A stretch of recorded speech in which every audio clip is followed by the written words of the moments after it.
अभी तक हम जो देख रहे थे बैलेंस शीट्स, उसका नजरिया बदल गया। अब थोड़ा सा अप्रोच ही चेंज हो गई है। तो अभी वो पता चल रहा है कि कैसे उसको बोलना है। I think it was very much appropriate. Definitely we can work on that.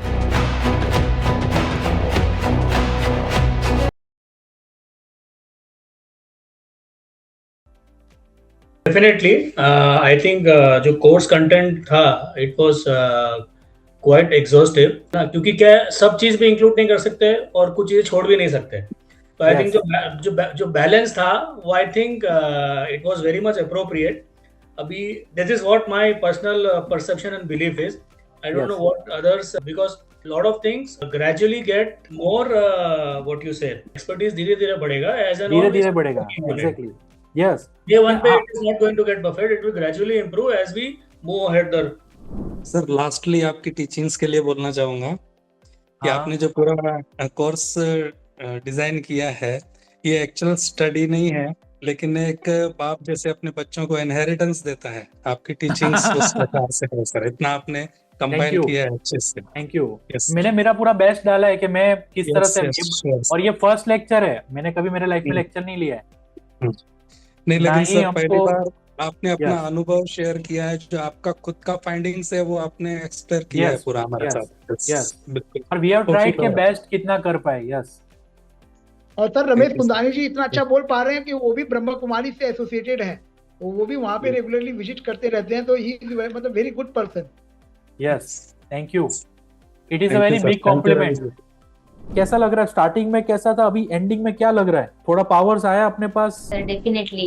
Definitely एक विजन मिल गया कि हमें क्लाइंट को कैसे अप्रोच करना है। और अभी तक हम जो देख रहे थे बैलेंस शीट्स, उसका नजरिया बदल गया कि कैसे क्लाइंट को पिच कैसे करना है, वो भी अभी आपने बता दिया। तो डेफिनेटली ये वैल्यू एडिशन है हमारे लिए। और अभी तक case हम studies को सिर्फ देखना है। कंप्लायंस में थे, तो एक अलग सोर्स मिल गया। The difference between the first session and the last session is in me is I got a little confidence that I can at least do this work. So that I have some booster points, or some checklist points how to target a client. For example, if he says, "Sir, I just wanted to increase my factory," in a normal conversation, then I can call him to office or I can visit, "Sir, please don't take a decision before me analyzing the balance sheet. Let us work on this for at least your new project." In that way. So these are all going in my mind. That is my value addition from this session, and definitely I have to work for more, at least 6 months to at least see a balance sheet with the CFOs, which I feel. Sir I would say कि अब थोड़ा सा approach ही change हो गई है। पहले क्या होता था, कोई भी बैलेंस शीट देखते थे तो बस ठीक है, सेल्स की फिगर देख ली और पैट का परसेंटेज कैलकुलेट कर लिया क्या है। अगर परसेंटेज इंडस्ट्री के हिसाब से अच्छा दिख रहा है तो लगता है कि ठीक है, बिजनेस तो सही है। But now the approach of viewing a balance sheet is changing. और मतलब नॉर्मल डे टू डे में भी क्लाइंट से इंटरेक्शन होता है तो लगता है कि हाँ, ये चीज इसको प्रोवाइड कर सकते हैं, इसका ये एनालिसिस करेंगे तो शायद कुछ मिल जाएगा और जिसको आगे पिच कर सकते हैं। And I have also started, मतलब जो मैंने बताया था, जो मेरे इंटरनल ऑडिट के क्लाइंट हैं, मेरे पास दो तीन Yes. बड़े क्लाइंट्स हैं, तो उनका मैंने एनालिसिस करना स्टार्ट कर दिया। Even I am preparing a deck to highlight the to give a business kundli to them, कि उनको क्या उनके बिजनेस का है पिछले 3-4 साल की बैलेंस शीट एनालाइज करके। सो एक कॉन्फिडेंस सर बहुत इंक्रीज हो गया है कि दिस इज एन एरिया जिसमें प्रैक्टिस को ग्रो किया जा सकता है और as a finance professional excel किया जा सकता है। With your this practical approach and the formulas, we can hunt like a hound in the night. Nobody, there won't be competitors. There won't be much resistance also. Definitely, we can work on weak clients and naturally who requires more attendance also.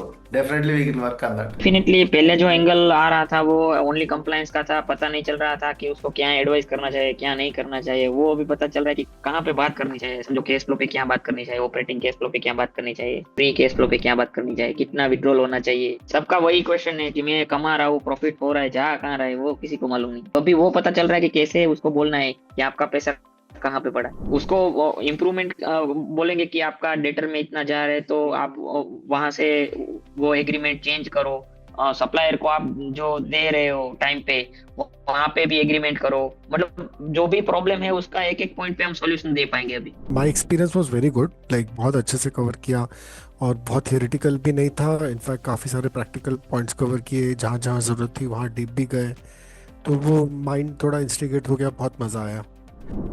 देखिए मैंने session 1 miss किया था तो और recording देखने बाकी है, और सेशन 2 थोड़ा लेट ज्वाइन किया और बीच बीच में थोड़ा रहता है मल्टीटास्किंग, बट जितना अटेंड कर पा रहा हूँ मुझे लग रहा है कि कवरेज आपका अच्छा है, प्रैक्टिकल भी जा रहा है, ऐसा खाली थियोरेटिकल नहीं है, तो it's a good combination of theory and practical also.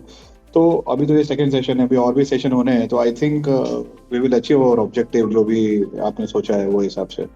Amazing बीड़ा उठाया है, चार्टर्ड अकाउंटेंट्स को सीएफओस के रूप में ग्रूम कर रहे हैं, बहुत बड़ा यहाँ काम कर रहे हैं आप, क्योंकि अदरवाइज पैन इंडिया हर इतना आदमी को कोई हेल्प करने वाला था भी नहीं, और आप खुद प्रैक्टिस करके एक तरह से कहते हैं कि खुद अपने लिए कंपटीशन ही पैदा कर रहे हैं, but still you choose to do that way, और ये बहुत ही होली टास्क आपने उठा लिया, तो thank you so much for that. Yes, please. Myself, CA Ravindra Shah, and practicing chartered accountant and running a family business also.